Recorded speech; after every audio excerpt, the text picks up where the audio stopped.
News insight के साथ मैं हूं आमिर ज़िया। पाकिस्तान में हर सतह पर जो है महाज़राई की कैफियत नज़र आ रही है और इसमें ताज़ा तरीन जो है वो बढ़ता आइनी बुहरान है जिसने हुकूमत को आला अदलिया के मद्दे मुकाबिल ला खड़ा किया है। हुकूमत मुतनाज़ा आइनी पैकेज हर सूरत में मंजूर करवाने पर तुली बैठी है जो उसके नक़ादों के बकौल सुप्रीम कोर्ट की आज़ादी और ख़ुद मुख्तारी पर हमला है। इस कशमकश को इस पूरे निज़ाम के मुस्तकबिल के लिए बुरा शगुन करार दिया जा रहा है। क्या इस बढ़ती महाज़राई से बचा जा सकता है? कैसे आईनी इस्लाहात पर इत्तफाक़ राय पैदा किया जाए और सबसे बढ़कर पाकिस्तान की सियासत को दोबारा इत्तेदाल पर लाने के लिए क्या करना होगा, ये हैं आज के प्रोग्राम के बुनियादी सवालात। हमारे आज के पहले इंतहाई अहम मेहमान मोहतरम फारूक नायक साहब, मारूफ कानूनदां हैं, vice chairman Pakistan bar council, Pakistan peoples party के सीनियर रहनुमा हैं, साबिक चेयरमैन सेनेट हैं और साबिक वफाकी वजीर कानून भी। बहुत सारे तारुफ हैं। बहुत शुक्रिया नायक साहब अपना कीमती वक्त देने का। वो बज़ाहिर लग रहा है कि हुकूमत और अदलिया जो है खुले टकराव की तरफ बढ़ रहे हैं और उसमें बज़ाहिर कसूर जो है ज़्यादा लोग कहते हैं कि जी हुकूमत का है क्योंकि वो सुप्रीम कोर्ट के फैसलों पे अमल दरामद करने से गुरेज़ा हैं। या तो वो ज़ेली कानून तब्दील कर देती है, ऑर्डिनेंस कभी इस्तेमाल करती, कभी वो कोशिश करती कि ऐसी तरामीम की जाए इनमें कि उसकी मर्ज़ी के हस्ब मंशा फैसले आ सकें। बतौर कानूनदा किस तरह से देखते हैं आप इस टसल को? जी बिस्मिल्लाहिर्रहमानिर्रहीम। बहुत बहुत शुक्रिया मुझे इनवाइट करने का। हुजूर, बात यह है कि हुकूमत ने हमेशा सुप्रीम कोर्ट के फ़ैसलों पर अमल किया है। अभी रिसेंटली क्या कहते हैं थोड़ी सी क्या कहते हैं मिसअंडरस्टैंडिंग हो रही है, स्पेशली ऑन द रिज़र्व। एक तो पहले रिज़र्व सीट्स पर और उससे पहले जो आर्टिकल 63A की जो इंटरप्रिटेशन दी सुप्रीम कोर्ट ने कि जो एक पार्लियामेंटेरियन अगर वो वोट डालेगा उसका वोट काउंट नहीं होगा अगर वो पार्टी के जो पार्लियामेंट्री पार्टी जो लीडर है उसकी इंस्ट्रक्शंस के ख़िलाफ़। आइन ये पहली बात मैं करता चलूँ, आइन ये कहता है आर्टिकल 63A के अंदर जब वो वोट डालेगा तो वोट तो काउंट होगा मगर वो क्या कहते उसकी सीट वेकेंट हो जाएगी। ये जो चीज़ आइन में लिखी फैसले में लिखी गई सुप्रीम कोर्ट ने, मैं ये समझता हूँ कि ये आइन के ख़िलाफ़ थी और जिसकी वजह से एक रीराइट कर दिया गया कॉन्स्टिट्यूशन को सुप्रीम कोर्ट ने। दूसरा अब जो मसला उठा वो रिज़र्व सीट्स का था। रिज़र्व सीट्स के अंदर सुन्नी इत्तेहाद काउंसिल ने application the for reserve seats before election commission of Pakistan. उन्होंने रद्द कर दी। ये हाई कोर्ट पेशावर में गए, 5 जजेस ने भी रद्द कर दी। जब ये सुप्रीम कोर्ट में मसला आया, सुप्रीम कोर्ट ने जो 8-5 का जो फैसला दिया वो उन्होंने कह दिया कि पीटीआई को ये सीट्स मिलनी चाहिए और जितने भी 80 जो क्या कहते हैं पार्लियामेंटेरियंस हैं वो पीटीआई के हैं। पीटीआई एक तो पार्टी नहीं थी बिल्कुल, ना ये एसआईसी की कोई इस्तदा थी।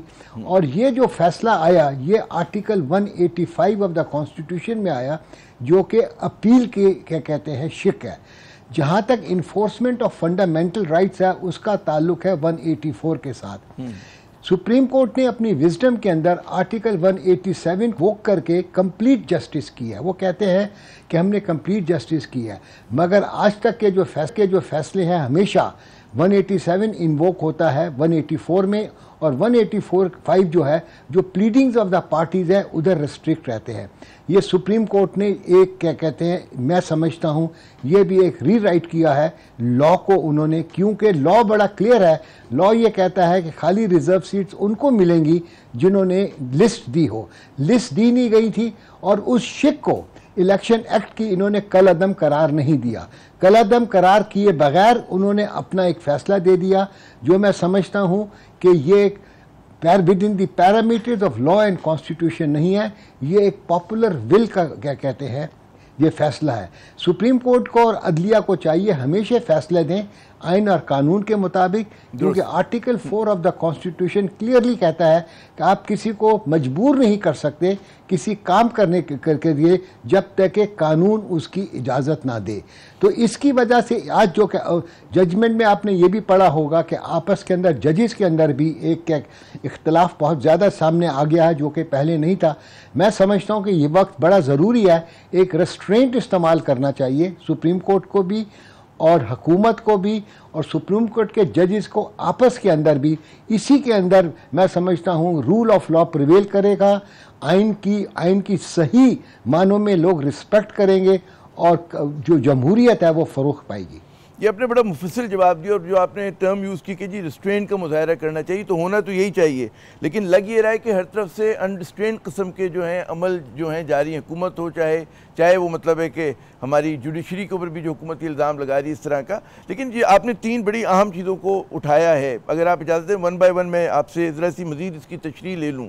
आपने जो ये वाली बात की कि जी मखसूस नशिस्तों के हवाले से जो SIC ने मतलब है जो सुन्नी इत्तेहाद ने जो चीज़ मांगी नहीं थी वो दे दी गई, लेकिन साथ ही जब आप फरमा रहे हैं कि जी 187 यानी कि जो कंप्लीट जस्टिस की बात की जा रही है, मुकम्मल इंसाफ की जो बात की जा रही है, तो अगर तनाजुर को देखा जाए तो ज़ाहिर है कि PTI के लिए नॉर्मल हालात नहीं थे। उससे ना सिर्फ उसका कहते हैं ना बल्ला छीना गया, उसके इंतखाबी निशान छीना गया, बल्कि उसके लोगों को नॉमिनेशन पेपर जो है जमा कराने में मुश्किलात का सामना था। तो अगर उस टेढ़ेपन को अदालत दूर करी, सबको पता है कि जी आज़ाद उम्मीदवार जो हैं ये PTI के हैं, तो अगर एक मकबूल सियासी जमात, बड़ी सियासी जमात, उसको पार्लियामेंट में लाने की राह हमवार की जा रही है, तो ये किस तरह से गैर कानूनी होगी, और फिर ये उन मखसूस नशिस्तों का फैसला कैसे होगा ये भी बताइएगा, क्योंकि पीपल्स पार्टी नून लीग को तो अपने कोटे की मिल गई है according to the proportionate representation जो मिलनी चाहिए, तो बाकी सीटें तो आपका हक नहीं बनता, यानी कि इन दोनों जमातों का हक नहीं बनता, तो फिर वो किसको जाएंगी जनाब? देखिए, आपने जो बात की ना हक नहीं बनता, देखें बात यह है कि जो लिस्ट के मुताबिक प्रोपोर्शनल रिप्रेजेंटेशन के होगी, अब किसी एक पार्टी ने अगर कोई लिस्ट नहीं दी हुई तो उसकी जो लिस्ट के तो बाकी सीटों को तो प्रोपोर्शनल रिप्रेजेंटेशन में होगी ना, या क्या कहते हैं आप इसको खाली रखेंगे। जमहूरियत में तो कोई चीज़ खाली नहीं रह सकती है, वॉइड तो क्रिएट नहीं किया जा सकता। जहाँ तक आपने बात की है कि कमीशन ने उनको इजाज़त नहीं दी कि वो PTI के बल्ले के नीचे इलेक्शन लड़ें, उनकी क्योंकि उन्होंने कानूनी बातें पूरी नहीं की थी जो इलेक्शन एक्ट में लिखी हुई हैं, और ये सुप्रीम कोर्ट तक ये मसला गया। सुप्रीम कोर्ट के फैसले के बाद तो उन्होंने ये इलेक्शन जो लड़ा इंडिपेंडेंट होके लड़ा, क्योंकि ये सुप्रीम कोर्ट का फैसला आ चुका हुआ था। अब इस चीज़ को कि इलेक्शन एक्ट जो है उसके नीचे कमीशन ने फैसला किया।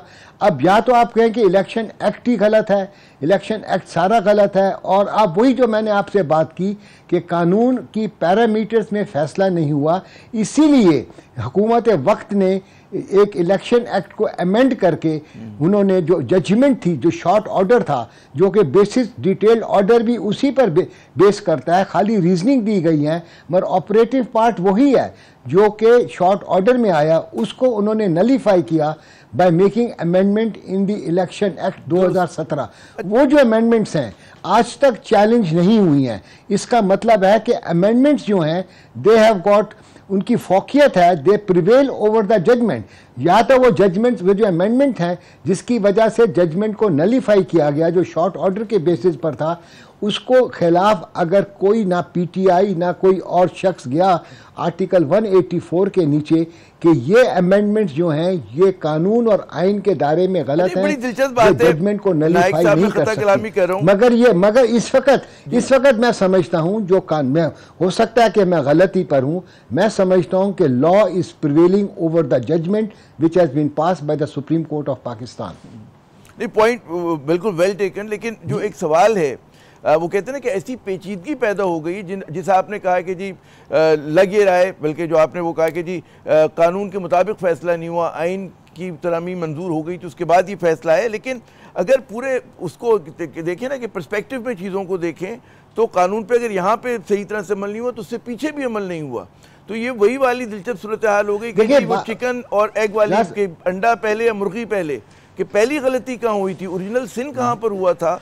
तो उससे निकलने की क्या चीज़ वो होगा, तरीक़ेकार होगा कि या तो अगर आप ये तस्लीम करें पॉलिटिकल पार्टी को कट टू साइज़ कर दिया जाए, एक तो ये मतलब है कानून बज़ाहिर जो आप लोगों ने तरमीम की उसके रूह से ये होना चाहिए, फिर एक जस्टिस डिमांड करता है कि नहीं जी उनकी पॉपुलर उनकी वो है, उनको जगह मिलनी चाहिए, उनका हक मिलना चाहिए। जनाब देखिए बात यह है कि जो 1973 का आइन था वो यूनानिमसली पास किया गया शहीद जुल्फ़िकार अली भुट्टो की क्या कहते हैं सरबराही के अंदर। इसके अंदर एबल असिस्टेंस भी मिली, अपोजिशन ने भी साथ दिया। उसके बाद जब 1985 के अंदर 8वीं तरमीम आई जनरल ज़ियाउल हक ने तरमीम की, उसके बाद बेअंदाज़ा और तरमीमें आती रही, जो 1973 का आइन ओरिजिनल फॉर्म में आज भी नहीं है। मैं आपको एग्जांपल देता हूँ, आर्टिकल 62(1)(f जो है वो भी क्या ज़ियाउल हक साहब लेकर आए। सबसे बड़ा इस वक्त जो मैं समझता हूँ कि 4 चीज़ें हैं जो कि आइन के अंदर तब्दीली बहुत ज़रूरी हो गई है। एक तो formation of the constitutional court. Constitutional court की इसलिए ज़रूरत आ गई है कि सुप्रीम कोर्ट इस वक्त अपीलेट कोर्ट भी है जो कि क्रिमिनल और सिविल मुकदमात को देखता है, और कॉन्स्टिट्यूशनल कोर्ट भी है। बेअंदाज़ा कॉन्स्टिट्यूशन मैटर्स आ जाते हैं जिसकी वजह से बैकलॉग दिन ब दिन बढ़ता चला जा रहा है। इस बैकलॉग की वजह से जो साइल है, जो आम साइल है, वो तो इंटरेस्टेड है क्रिमिनल और सिविल केसेस के अंदर। आम साइल जो है वो कॉन्स्टिट्यूशनल मैटर्स में इंटरेस्टेड नहीं है। जब ये पॉलिटिकल केसेस, जो कॉन्स्टिट्यूशनल केसेस है, जब ये बेअंदाज़ा टाइम ले लेते हैं जिसकी वजह से backlog one of the reason बढ़ जाता है। इसलिए मैं समझता हूँ कॉन्स्टिट्यूशनल कोर्ट को क्रिएट होना चाहिए। अब आप देख रहे हैं यूरोप की जितनी वेस्टर्न डेमोक्रेसीज़ हैं और ईस्टर्न यूरोप के अंदर भी जो ईस्टर्न यूरोप जो बना उसमें डेमोक्रेसीज हैं, they all have constitutional court. Even Thailand and Indonesia has got constitutional court. अगर कॉन्स्टिट्यूशनल कोर्ट बन जाएगा तो मैं समझता हूँ आम साइल के जो मर्डर केसेस हैं जो पेंडिंग है वो कम से कम ख़त्म होने जल्दी शुरू हो जाएंगे। दूसरी जो सबसे ज़्यादा ज़रूरत है, दूसरी ज़रा सुन ले ज़रा मेरी बात जी, ज़रा सुन ले। दूसरी जो इम्पोर्टेंट चीज़ है care taker government. Care taker government general Ziaul हक साहब लेकर आए, क्या कहते हैं, LFO के नीचे, फिर यह 8वीं तरमीम का हिस्सा बना जिसको 18वीं तरमीम ने इसको और मजबूत कर दिया। केयर टेकर गवर्नमेंट लाने का मकसद ये था कि ट्रांसपेरेंट एंड फेयर इलेक्शन हो। मगर आप ये देखें 2010 के बाद ये जो 18वीं तरमीम आई, उसके बाद जो इलेक्शन हुआ 2018 का देख लें, 2024 का देख लें, तमाम लोगों ने इस इलेक्शंस पर उंगलियां उठाई हैं। इसका मतलब है केयर टेकर गवर्नमेंट फेल हो चुकी हुई है। केयर टेकर गवर्नमेंट का भी आइन से निकाल देना चाहिए। जैसे बांग्लादेश ने ये शुरू किया था, उन्होंने भी इस चीज़ को लेकर आए थे मगर ख़त्म कर दिया। दुनिया में कहीं भी केयर टेकर गवर्नमेंट नहीं होती है, क्योंकि गवर्नमेंट वही चला सकती है जो ऑब्जेक्टिव रेजोल्यूशन है, जो आइन का हिस्सा है। It shall be state shall be govern to the chosen representatives of people. जी, आपने 2 नुकात उठाए। अब जरा और सुन लीजिए, अब केयर टेकर जरा सुनिए, जरा मैं सुन लीजिए। अब केयर टेकर गवर्नमेंट का असर पड़ जाता है इलेक्शन कमीशन ऑफ पाकिस्तान पे। केयर टेकर इलेक्शन करवाए हैं केयर टेकर गवर्नमेंट ने, ना पाकिस्तान पीपल्स पार्टी ने इलेक्शन कराए, ना पाकिस्तान मुस्लिम लीग नून ने कराए, या जमात इस्लामी JUIF ने इलेक्शन कराए, या मुत्तहदा कौमी मूवमेंट ने कराए। ये केयर टेकर गवर्नमेंट ने कराए। केयर टेकर गवर्नमेंट ने, इसकी वजह से इलेक्शन कमीशन ऑफ पाकिस्तान भी बदनाम हो रहा है। अब इस इलेक्शन कमीशन ऑफ पाकिस्तान का जो चुनाव है उसको भी तब्दील करना चाहिए, और इसके अलावा अपॉइंटमेंट ऑफ जजेस ऑफ सुपीरियर कोर्ट्स हैं उनको भी चेंज करना चाहिए। ये सारी चीज़ें जब तक चेंज नहीं होंगी, देखिए एक डॉक्ट्रिन है which is known as doctrine of checks and balances. जब तक इस डॉक्ट्रिन को हम पूरी तरह नफाज में पूरी तरह इसका इस्तेमाल नहीं करेंगे, और सेपरेशन ऑफ पावर्स तो है आइन के अंदर, मगर doctrine of checks and balances अभी तक नहीं आई है। Doctrine of checks and balances ये है कि अगर अदलिया कोई काम करेगा उसको चेक करेगी हुकूमत वक्त या पार्लिमान। अगर पार्लिमान कोई काम करती है तो उसको चेक करेगी अदलिया। हुकूमत कोई गलत काम करती है तो उस अदलिया पर, ये चेक्स एंड बैलेंसेस को इन 3 चीज़ों में लाना ज़रूरी है। और इन सब को करने के लिए जो मैं समझता हूँ, हमारी जो law and justice commission of Pakistan है, जो कि 1979 के अंदर फॉर्म हुई for the purpose of development and reforming the legal system in Pakistan, वो एक्टिव नहीं है, वो पूरी तरह काम नहीं कर रही। उसके सरबराह पाकिस्तान है। तो जब तक ये देखिए, ये लॉस को भी ये लॉस को भी ठीक करना बड़ा ज़रूरी है। जब तक ये लॉस ठीक नहीं होंगे और ये जो जुडिशियल सिस्टम है, जब तक ये ठीक नहीं होगा, मैं समझता हूँ आम आदमी जो है, साइल जो है, वो मुश्किल में रहेगा। आपने बड़ी मुफस्सिल अंदाज में नहीं होगा, बहुत ही आसान तरीके से चीज़ों को समझाया। लेकिन वो let me be devil's advocate जरा सा, अगर आप इजाज़त है बनने दें। ये जो कॉन्स्टिट्यूशनल कोर्ट की बात करते हैं, जो अब जिंदगी और मौत का मसला बना हुआ है, बिलावल साहब ने भी बड़ा अच्छा उसके ऊपर आज बात की। सवाल ये पैदा होता है कि हर चीज़ का एक वक्त होता है, टाइमिंग होती है। अब जो तासुर ये जा रहा है कि हुकूमत बहुत डेस्परेट है, और डेस्परेट इसलिए है कि उसके पास अदद भी नहीं है। वो by hook and by crook चाहती है कि जी हम अपने नंबर्स बढ़ा लें और उसके बाद इस आइनी तरमीम को मंजूर करा लें, जिसको पहली मरतबा जो पॉइंट करेंगे वज़ीर आज़म करेंगे। और उसके बारे में कहा जा रहा है कि जी सुप्रीम कोर्ट की जो एक इंडिपेंडेंस है, आज़ादी खुद मुख्तारी है, वो उससे जो है कॉम्प्रोमाइज़ होगी। ये एक बड़ा जनवन सा इतराज़ है। फिर दूसरा इसके ऊपर ये आ रहा है कि जी ठीक है कॉन्स्टिट्यूशनल कोर्ट, वाई नाउ? और अब क्योंकि जब तरजीहात की बात करें, अगर मसला एक आम आदमी का है तो लोअर कोर्ट में पहले इस्लाहात होनी चाहिए थी। उसके बाद क्योंकि सारा जो आदमी मुश्किल में आता है, एक आम आदमी, वो तो लोअर कोर्ट में चक्कर काटते हैं जहाँ पे उसको कोई इंसाफ नहीं मिल रहा होता, तो केसेस ड्रैग ऑन करते हैं, तो वहाँ पर कोई तवज्जो नहीं दी गई। क्या ज़रूरी नहीं था कि पहले सियासी हिद्दत में कमी होती उसके बाद आप ये लोग करते? और आखिरी मेरा नुक्ता ये भी है कि जब भी पीपल्स पार्टी ने कानून साजी की, 73 का आइन एक इत्तफाक कहते हैं राय के बाद आप लोगों ने मंजूर करवाया था। 18वीं तरमीम में एक बहुत लंबी एक्सरसाइज हुई थी। इस पर तबा जो हुआ, नायक साहब आप मुझसे बेहतर जानते हैं, आपने भी कुछ हफ्ते कहा कि हमें नहीं पता आईनी पैकेज में क्या है। वो नवेद कमर साहब ने कहा जी हमें नहीं पता, आपके एमएनए सेनेटर्स को नहीं पता था। तो ये जो खुफिया तरीके से हुआ, तो शकूक व शुबात ने तो जन्म लेना था। जब तक law and justice commission of Pakistan को फाल नहीं करेंगे, और चारों सूबों के अंदर लॉ एंड जस्टिस कमीशन होनी चाहिए, ताकि कानून की जो क्या कहते हैं, जो बोसीदा हो चुके हुए हैं, आर्केइक हो चुके हुए हैं, with the passage of time उनको चेंज नहीं किया जाएगा, ये सिस्टम ठीक नहीं होगा। इसके लिए law and justice commission of Pakistan को ये काम करना बड़ा ज़रूरी है। जहां अब आपने बात की कॉन्स्टिट्यूशनल कोर्ट की, मैं आपसे एग्री करता हूं कि ये सीक्रेसी नहीं होना चाहिए था। तमाम स्टेक होल्डर्स को इसको जो कॉन्स्टिट्यूशनल पैकेज आ रहा था, तमाम स्टेक होल्डर्स को ऑन बोर्ड लेना चाहिए था। कि इसकी वजह से मैं समझता हूँ कि लोगों के अंदर इबाहम पैदा हो गया। अब जहाँ तक कॉन्स्टिट्यूशनल कोर्ट का ताल्लुक है, ये तो COD ने 2006 के अंदर जो साइन हुई थी, मियाँ नवाज शरीफ और शहीद बेनज़ीर भुट्टो साहब ने, उसके अंदर कॉन्स्टिट्यूशनल कोर्ट का जिक्र था। अगर कॉन्स्टिट्यूशनल कोर्ट की जैसे आपने अपॉइंटमेंट की बात की, तो इस पर बिल्कुल बात हो सकती है। इसीलिए एज अ वाइस चेयरमैन मैंने ये तजवीज़ दी कि ये जो है पैकेज हमें दिया जाए, और इसके ऊपर बार काउंसिल अपना अब काम कर रही है, और अपनी जो तहफ़्फ़ुज़ात हैं और अपनी जो राय हैं वो ministry of law and justice को थोड़े दिनों के अंदर देगी कि ये चीज़ें इनको ठीक किया जाए।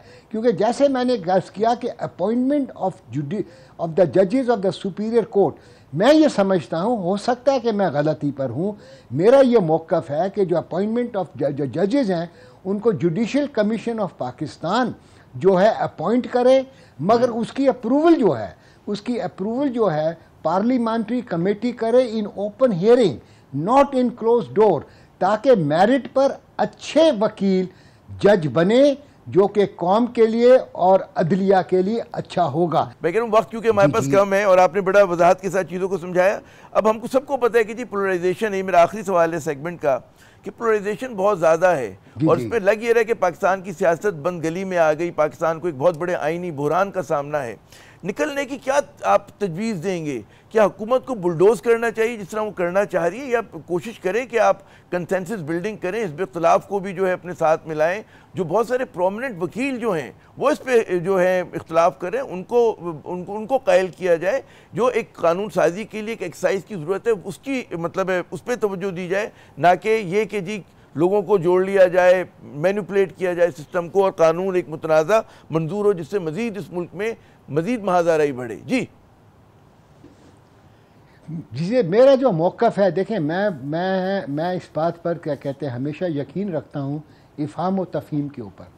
जब तक कि इफ़हाम व तफ़हीम नहीं होगा तमाम अदारों के दरमियान, जब तक ये मुल्क तरक्की नहीं करेगा।